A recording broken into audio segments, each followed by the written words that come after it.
Hi అండి. తెలుగు కథల ప్రపంచంకు స్వాగతం. ఇవాళ రోహిణి భైరవ జోష్యుల గారు రచించిన 'నాన్నకు అమ్మనై' అనే కథను వినేద్దామండి. హలో మంజు అంటూ తల్లి మీనాక్షమ్మ దగ్గర నుంచి ఫోన్. అమ్మా, ఎలా ఉన్నావు? నాన్న ఎలా ఉన్నారు? అడిగింది మంజూష. నాన్న గురించేనమ్మా నా దిగులంతా. ఏమిటో ఈ మధ్య మతిమరుపు ఎక్కువైంది నిట్టూర్చింది మీనాక్షమ్మ. అమ్మా, ఈ వయసులో అది మామూలే. నువ్వు ఊరికే కంగారు పడకు నవ్వింది మంజు.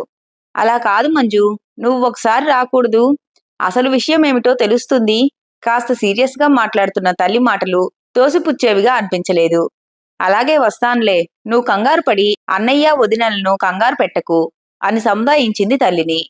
రాఘవేంద్రరావు మీనాక్షి దంపతులకు ఇద్దరు సంతానం. కొడుకు శ్రీవత్స, కూతురు మంజూష. శ్రీవత్స భార్య త్రిపురతో హైదరాబాదులో తల్లిదండ్రులతో కలిసే ఉంటాడు. అతను ఒక ప్రైవేటు కంపెనీలో మేనేజర్ గా పనిచేస్తున్నాడు. వాళ్లకు 5 ఏళ్ల పాప హర్షిని. కూతురు మంజూష సిద్ధార్థతో పెళ్లై బెంగుళూరులో ఉంటోంది. Siddhartha software engineer. రాఘవేంద్రరావు ప్రభుత్వ రంగ సంస్థలో పనిచేసి 2 ఏళ్ల క్రితం రిటైర్ అయ్యాడు. మంజూష ట్రైన్లో హైదరాబాద్కు బయలుదేరింది. నాన్నకి ఏమైంది? పోయినసారి తను హైదరాబాద్ వెళ్ళినప్పుడు బాగానే ఉన్నారే? మంజూష ఆలోచించసాగింది. 6 నెలల క్రితం. అమ్మాయి, కళ్ళజోడు ఎక్కడ పెట్టాను అంటూ ఒకటే వెతుకుతున్నాడు రాఘవేంద్రరావు. ఇదిగో ఇక్కడే టీపాయ్ మీద ఉంది చూడండి నాన్న అని తీసి ఇచ్చింది మంజు. మీ నాన్నకు మతిమరుపు ఎక్కువైందే మంజు అంది మీనాక్షి. మీ అమ్మకు మాత్రం మతిమరుపు లేదనుకున్నావా? దువ్వెన ఎక్కడ పెట్టాను, పట్టకారు ఎక్కడ పెట్టాను అంటూ వెతుకుతూ ఉంటుంది. ఒక్కొక్కసారి ఒంటింట్లోంచి ఫ్రిడ్జ్ దగ్గరికి వచ్చి, అవును, నేను దేనికోసం వచ్చాను అని మమ్మల్ని అడుగుతుంది తెలుసా అని తండ్రి అంటూ ఉంటే అందరూ పగలబడి నవ్వేవారు. మీనాక్షమ్మ మాత్రం మూతి ముడుచుకొని వంటింట్లోకి వెళ్ళిపోయేది. ఇవన్నీ తలుపుకు వచ్చి చిన్నగా నవ్వుకుంది మంజు. మంజుష రాకకు అందరూ సంతోషపడ్డారు. తల్లి చెప్పినంత సీరియస్ గా ఏమీ అనిపించలేదు తండ్రిని చూస్తే. ఆ మాటే అంది తల్లితో.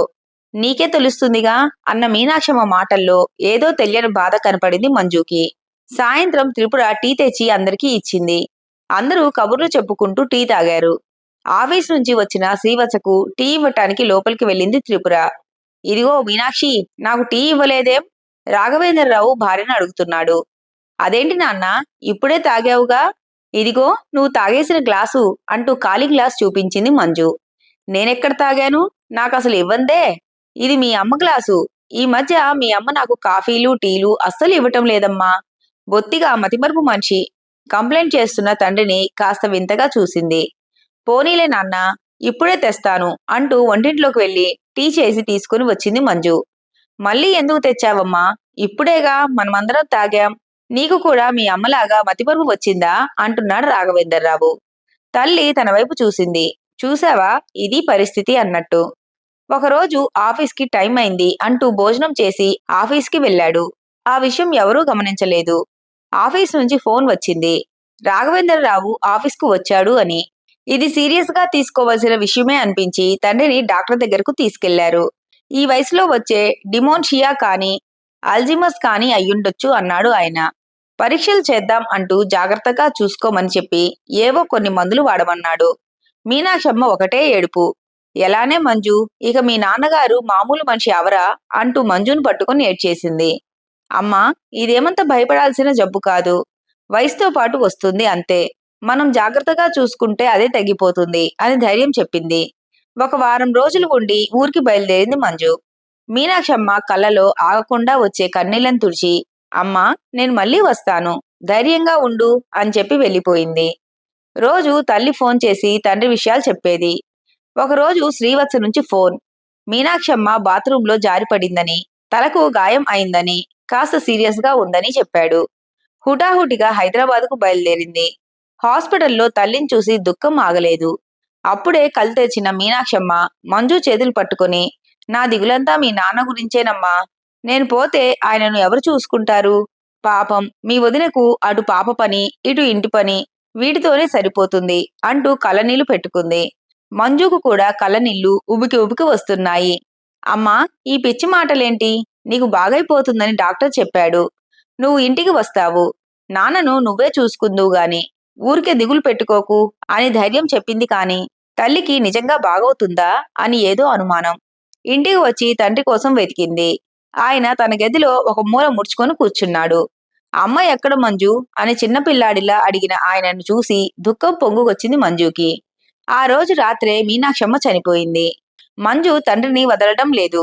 ఆవిడ శరీరం అక్కడ ఉండగానే మంజు, అమ్మని కాఫీ తెమ్మని చెప్పమ్మా, ఎంతసేపలా పడుకుంటుంది అంటుంటే అందరి కళ్ళలోనూ నీళ్లు. కర్మకాండలన్నీ ముగిసిపోయాయి. వచ్చిన చుట్టాలంతా వెళ్ళిపోయారు.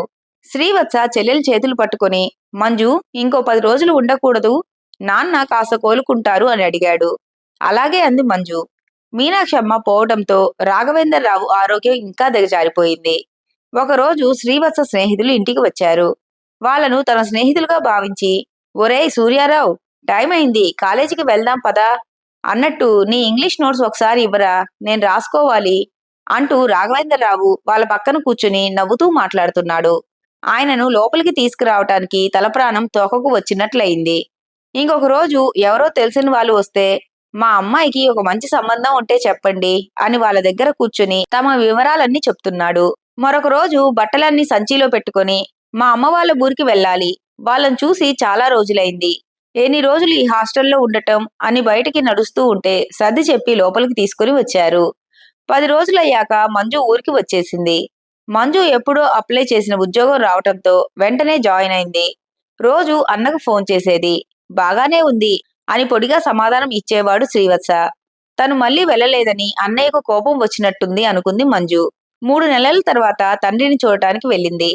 శ్రీవత్స, త్రిపురలు హఠాత్తుగా వచ్చిన మంజును చూసి కాస్త కంగారు పడ్డారు. నాన్న ఎక్కడా అంటూ ఇల్లంతా వెతికింది. వాళ్ళు ఏమీ సమాధానం చెప్పకపోయేసరికి నిలదీసి అడిగింది. మీ నాన్నను భరించలేకపోయాం, అందుకే పిచ్చాసుపత్రిలో చేర్చాం. ఏం చేస్తాం, 24 గంటలు ఆయనకు కాపలా ఎవరు ఉంటారు, ఏ రోజు ఎక్కడికి వెళ్ళిపోతాడో తెలియదు. ఆయనకు ఏదైనా జరగరానిది జరిగితే అందరూ మమ్మల్నే అంటారు. సమాధానం చెప్పాల్సింది మేమే కదా అని త్రిపుర గట్టిగా చెప్పింది. అది విని స్థానువైంది మంజు. పరిగెత్తుకుంటూ పిచ్చాసుపత్రికి వెళ్లి డాక్టర్ను కలిసింది. తండ్రిని తనతో పంపించమని వేడుకుంది. ఆయనను డిశ్చార్జ్ చేశారు డాక్టర్ గారు. సన్నగా పూచిక పుల్లలా అయిపోయిన తండ్రిని చూసి నిర్ఘాంతపోయింది. అక్కడి వాళ్ళు చెప్పిన విషయాలు, ఆయన తిండే తినేవాడు కాదట. బాగా ఆకలి వేస్తే ఏదో 2 ముద్దలు తిని మా అమ్మ చేసినట్టు లేదు అంటూ అన్నమంతా వదిలేసేవాడట. మంజూషను అసలు గుర్తుపట్టలేదు ఆయన. ఎవరమ్మా నువ్వు అంటూ యగాదిగా చూశాడు. మంజుకు దుఃఖం పొంగుకొచ్చింది. తండ్రిని తీసుకుని ఆ రోజు బెంగుళూరుకు వచ్చేసింది.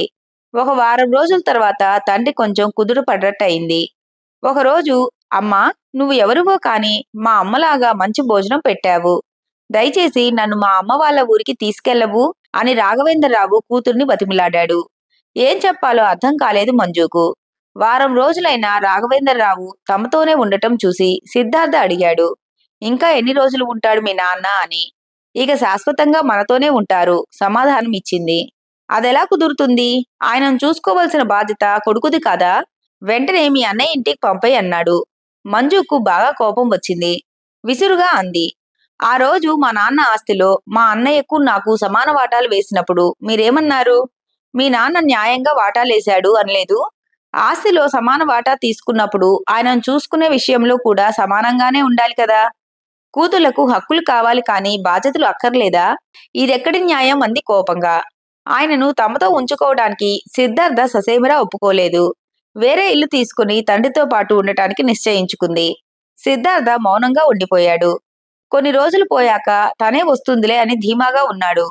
ఆఫీస్ వాళ్ళను ఇంటి నుంచి పనిచేస్తానని అడిగింది. వాళ్ళు సానుభూతితో ఒప్పుకున్నారు.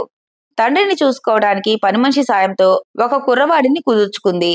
కొన్ని రోజులకు రాఘవేంద్రరావుకు ఏమనిపించిందో, నువ్వు మా అమ్మవే కదూ అని అడిగాడు. మంజులో తన తల్లి పోలికలు కనిపించాయేమో, మంజును తన తల్లి అనే అనుకున్నాడు. ఇంకేమనాలో తెలియక అవునన్నట్లు తలూపింది.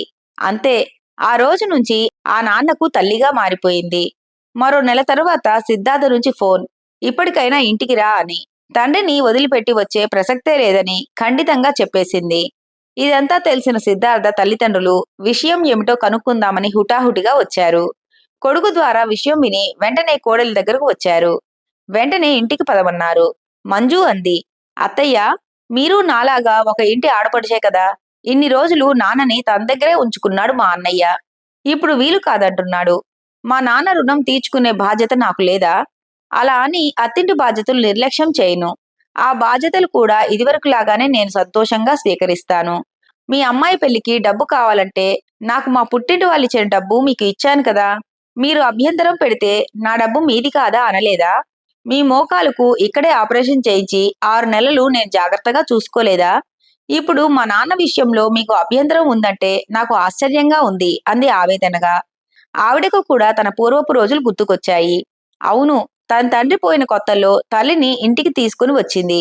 అప్పుడు అత్తామామలు తీవ్రంగా వ్యతిరేకించారు. భర్తను బతిమాలింది.